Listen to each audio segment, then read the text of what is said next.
Oh, yung dalawang fake news peddlers mga kababayan ng SMNI, kulungan po yung bagsak. Sabi ko sa inyo. So mag-spend sila ng holidays, ng Christmas mga kababayan sa detention ng Congress. Hindi umubra po yung yung angas at drama ng dalawa. O yan po yung balita ngayon. House panel orders detention of SMNI anchors Badoy and Celis. Fake news peddlers now detained. Ayaw kasi po nasagutin ng diretso yung mga katanungan ng mga ng mga congressmen. Huling-huli po na nagsisinungaling yung dalawa. So yun ang inabot nila mga kababayan.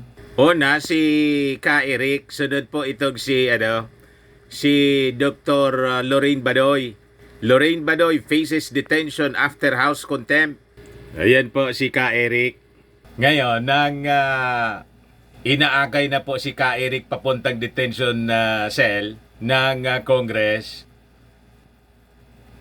nagsisisigaw si Ka Eric ng akayin ng Sergeant at Arms ng Congress. Kangaroo court niya, kangaroo court.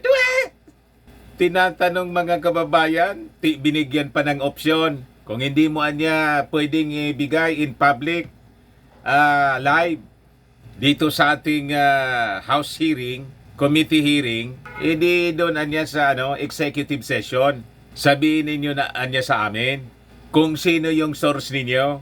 Pa-contempt na lang daw siya. O di, kinontempt siya mga kababayan. Yung sabi po ni Barbers, Congressman Ace Barbers, do not challenge us anya. But before ko mga kababayan ibigay sa inyo yung full story, click subscribe muna dito sa ating YouTube channel and hit the notification bell para lagi po kayong updated sa mga kaganapan dito sa ating bansa. Like and share na rin po ninyo ng ating video. At huwag na rin po ninyo mga kababayan na skip yung ating mga commercial ads para tuloy-tuloy lang ang pag-unlad ng bagong Pilipinas. Para sa mga naganap ng clean and spacious fitness gym, pumunta lang po kayo sa aming Colossal Fitness Gym.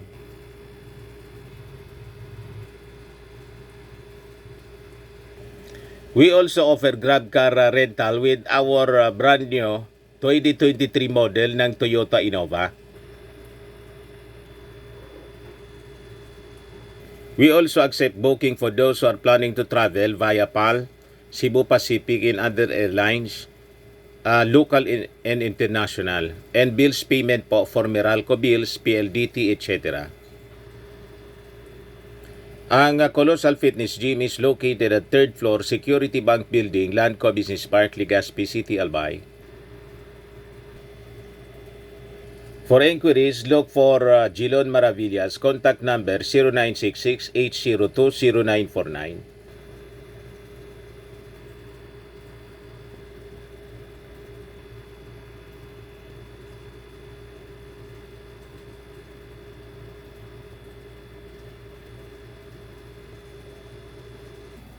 Ayos pa? Ayos na ayos sa dia, Mr. Maravillas. So, balik tayo mga kababayan dito sa ating kwento. As you know, siguro, karamihan sa inyo nanood ng live committee hearing kahapon po. Ang unang na-contempt po si Ka Eric. Then natira mga kababayan si Lorraine Badoy. Imbes na sagutin po yung mga katanungan ng mga congressmen kung ano-ano po mga litaniya yung pinagsasabi, malayo doon sa tanong. Naiblad na nga po si Congressman Acop. Sabi po ni Acop, you do not have a monopoly of love of country. Kasi imbis pong sagutin ang diretso yung mga tanong, ang ini-emphasize niya na yung programa ay in-establish nila sa kanilang sobrang pagmamahal sa ating bansa na labanan yung terorismo. Mga kababayan, nairita si General si Congressman Acop na dating retired general. Ayan po. Sabi diyan sa balita, Antipolo City 2nd District Representative Romeo Acop told former National Task Force to End Local Communist Armed Conflict NTF-ELCAC spokesperson Lorraine Badoy to her face that she does not have a monopoly of love of country. A fuming Akop did so just before Badoy was escorted to a detention area in the House of Representatives kahapon po. Throughout the hearing, Badoy presented herself as a hardliner against the Communist Party of the Philippines, CPP and PNDF. She said that she wants to put an end to these groups, but her citation in contempt by the Solons left her dejected, especially since she's the child of a former House member. Anak niya ako ng dating congressman. At itong kongresan niya, dito ako naglalaro nung ako ay maliit pa.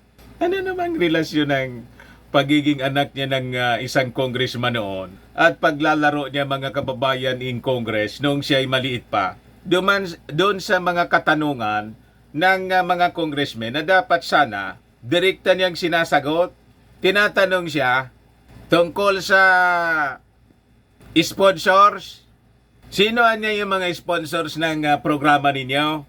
Kasi napag-alaman doon sa hearing, co-producer pala ng SMNI yung dalawa at yung sharing mga kababayan ng kita, 50% sa company, yung 25-25 mga kababayan, or 50%, hati yung dalawa, si Ka Eric at si Celis. O ngayon, sabi ng mga congressmen,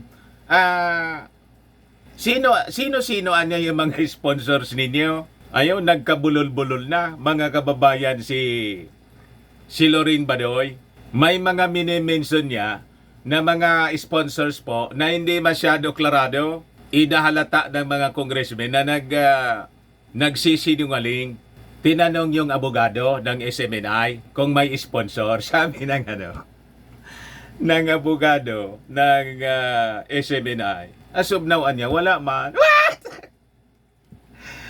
So ang tanong, sino ang nagpopondo po, mga kababayan, sa programa ng dalawa? Sa tingin mo, Mr. Maravillas, sino nagpopondo? Malamang yung sponsor ng kanta ni Yoyoy Villame. Sino Mr. Maravillas? Ano, kita na yung kanta ni Yoyoy Villame? Chong Kong Lai. Chide ko kong lai, abo chikikik, ek, babo chichang. Chide di kong nang, abo chikik, ek. Malamang Mr. Maravillas, ang sponsor niya, ganon ang tunog. Malamang po, mga kababayan, kaya duda, yung mga congressmen natin, kaya tinanong po kay Badoy ng mga congressmen, sinasabi mo na may mga sponsors kayo. Araw-araw nagpo-programa kayo. Monday to Friday. Hindi mo ma-mention, hindi mo maalala kung sino-sino yung sponsors ninyo. Doon na corner mga kababayan si Badoy. Imbes na sagutin ng diretso kung ano-ano yung mga pinagsasabi niya tungkol sa love of country na malayo man po sa itinatanong. Ito yung sabi niya. This is the place where I grew up in. Dito ako naglaro in Congress and I'm deeply saddened by what I've seen today. But I respect the committee because this is how I was brought up by my father. Yung sabi rito, that's when Akop, a retired police brigadier general, had heard enough. Napiko na po si napuno na si Akop. Sabi po ni Congressman Akop, I'm sorry for what happened to you, Madam Badoy. But you do not have a monopoly of love of country. I have spent my life fighting for this country. You do not have to tell me. You do not have to tell me that, sabi po ni Akop. Mas marami akong sinugal sa'yo. So do not give me that crap. Yon ang pag-suplak mga kababayan ni General Akop kay Lorraine Badoy na hindi masabi kung sino-sino yung sponsors ng kanilang programa. Sa totoo lang po, siyempre, hindi man sinasabi ng mga congressmen, nagdududa sila na baka may funding support ito galing sa isang foreign country. Kasi di ba, lumalabas yung mga reports na yung China po ay nasa likod ng information operation dito sa ating bansa, and using some individuals, mga kababayan, including some media personalities, para away-awayin yung mga Filipino. Yun, I think, yung tinutumbok sa investigasyon, mga kababayan, ng Kongreso kahapon. Kaya gusto nilang ma-establish sino, saan kumukuha ng talent fees, pansweldo at sa operations nitong co-produce na program ng SMNI. Lalo't nabanggit na rin, mga kababayan, doon sa hearing ang tungkol sa collaboration between SMNI and China Television po. Yung unang diniscuss natin dito, kung saan yung padrino pa ay yung dating Pangulong Mao Diggs. O diba? I-reading ko lang po siya. I think yun ang tinutumbok ng ating mga congressmen sa congressional inquiry kahapon. So sabi rito, during the hearing kahapon, SMNI Counsel Mark Tolentino said that apart from the 100,000 monthly salary received by Badoy and Jeffrey Celis, her co-host in the radio program Laban Kasama ang Bayan, they also receive a 20% share each from the advertisement revenue, if there is any. Tolentino said the remaining 50% anya of the advertisement revenue will go to SMNI. Congressman David Suarez then asked Badoy what were the advertisers of her program. After being asked repeatedly, Badoy mentioned e-fuel, e-food cart, and Galileo Water. Sabi niya, sa totoo lang, ang konti talaga ng sponsors dyan. Because the anti-CCP works is not sexy. Nobody wants to touch it. So kung konti, mga kababayan, yung nag-sponsor, bakit ganon kalaki yung kanilang talent fee? Then afterwards, na-discover po, by admission ni Atty. Tolentino, wala man na niyang sponsor yan ngayon. What? So, paano sila nabubuhay? Mga kababayan, di ba may milagro?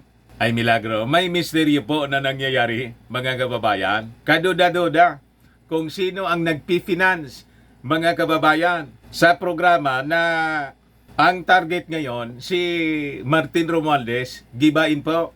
Kasi napiperceive nila, successor si Martin ang ating Pangulong Bongbong. At yung policy, siyempre, ng ating Pangulong Bongbong Marcos, especially dito sa West Philippine Sea, magkapariho po. Malamang kung may foreign sponsor po, mga kababayan, alam na ninyo, gusto nila na ma-maintain yung past. Di ba? Talaga niya, Mr. Maravillas, malalim yata yung pinaghuhugutan nitong problema. Talaga pong malalim, mga kababayan, ito. Kabit-kabit po ito, mga kababayan. And that could be the larger picture po. Ano sa tingin ninyo, mga kababayan? So, gagawin nila ang lahat, mga kababayan, para hindi makaupo si Martin. In case tumakbo, kailangang matalo. Ngayon pa lang, siraan ang siraan. Yun ang misyon. Kailangan maiupo nila ay kakampi. Kakampi ng Pong Chungla. Pero ito, mga kababayan, mga analysis ko man lang po. Baka isipin ninyo, may documents po ako nito.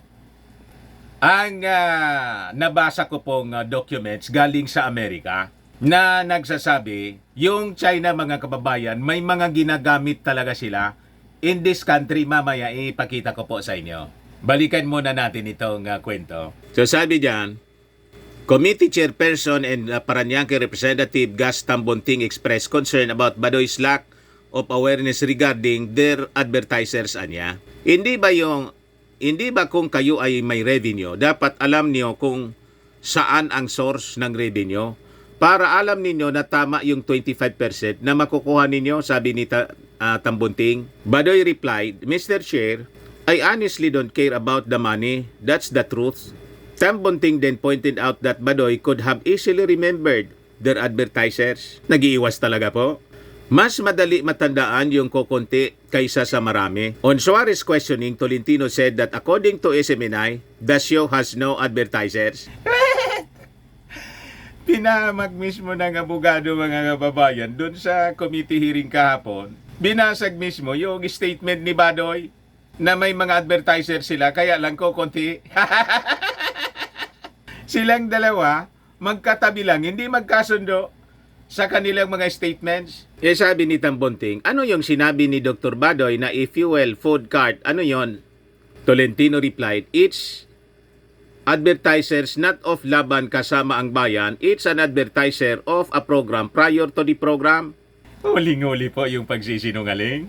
Santa Rosa Representative Dan Fernandez then pointed out that what Badoy said based on the document submitted by SMNI is not true. Clearly, anya, nagsisinungaling kayo, Ma'am Badoy. Dahil ang sinasabi nyo, kumikita kayo sa pagiging co-producer pero hindi nakalista sa breakdown ng inyong revenue. Sabi mo, may 3 nag-a-advertise. Yon mga kababayan ang dahilan kung bakit sinight in contempt. Kulong ang bagsak ni Badoy. After mga kababayan na nauna nang i-cite in contempt yung kanyang co-host na si Ka Eric. Ito po yung balita na sinasabi ko sa inyo. The Diplomat, China's Disinformation Campaign. Yossi, political scientist, explains how the Philippines has been the perfect target. Ayan po, October 6, 2020 pa to. Pinablis mga kababayan. Pumatagal na nilang ginagawa. In a feature articles for Diplomat, The Diplomat, Yossi faculty member Gregory Winger writes that China's embrace of foreign influence operations marks an important evolution in its cyber statecraft. Ayan po ang detalye ng balita.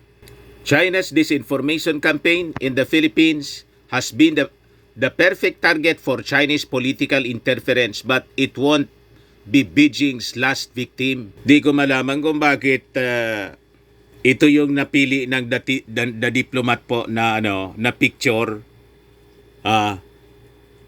Yung picture ni Mao Dig sa ni Xi Jinping. Nagkakamay silang dalawa. Bakit niya Mr. Maravillas ganon? Iwan ko po. Tapos ito na po. Ito yung ipinakita kong balita ng Abante News. July 19, 2023. Digong pumadrino kay Kibuloy sa China. Yan po. Nabasa na rin si ata ito mga kababayan ng ating mga congressmen. Hindi nag-iisa si dating Pangulong Rodrigo Duterte sa kanyang pagtungo sa Beijing, China noong Lunes dahil kasama rin niya ang mga executive ng Sunshine Media Network, SMNI, ang media entity na minamay-ari ni religious leader na si Apollo Kibuloy.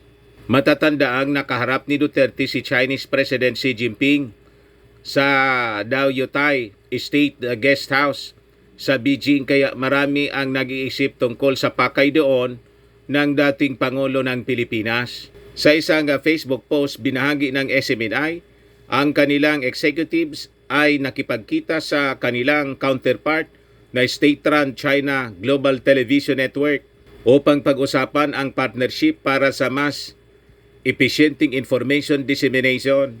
Sa pamamagitan ng pagtutulungan, ang SMNI at CGTN ay mag-aatid ng komprehensibo at maasahang coverage ng balita sa kanilang mga audience ayon sa pinos ng SMNI. Hindi malinaw kung kasama rin sa biyahe si Kibuloy sa pagtungo ng mga executive ng SMNI sa China. Wala rin si Kibuloy sa mga larawang pinos ng broadcast network sa social media. So, nakita na ninyo mga kababayan, if you connect the dots, malamang yun ang tinutumbok ng Congress kahapon. Kaya ginisa si Lorin Badoy kung sino-sino niya yung mga sponsors ninyo para malaman kung local lang siya, legit ba siya, o baka mga kababayan may kinalaman dito sa mga lumalabas na istorya noon pa. At doon sa pinalabas ni Secretary Anyo na mayroon anyang information operation na ginagawa yung China dito sa ating bansa. Malamang niya, Mr. Maravillas, yung mga basa mo malapit sa katotohanan. Tingin ninyo po, subaybayan na lang natin po ang mga susunod pang hearings ng committee. Pero anya, Mr. Maravillas, sa takbo ng hearing, malamang talagang susunod sa ABS-CBN yung isipin. Tingnan natin na muna po kung ano yung kalalabasan ng investigasyon ng Kongreso. Ayos, ayan man lang mga kababayan, baka lang gusto ninyo itong itry. Firmax Firming and Lifting Cream. Pinapahid po sa mga pulses in affected area. Mainam po sa paninigas ng mga kaso-kasuan. Ito naman po, Automax Radiant Serum. Sa mukha naman yung application. Anti-aging siya po. You will look 10 years younger than your age. Sa mga cancer patients naman po, Ningxia Red Mixed Fruit Drink. Hindi man po siya gamot, food supplement siya. Kaya lang, gawa siya mga kababayan sa goji berry. Yung goji berry may anti-cancer properties. Ayos? O ngayon, yung mga inquiries ninyo, dumiretso na lang kayo sa aming messenger sa Facebook para masagot namin agad. Ako po si Dante Maravillas. Bye-bye po. God bless.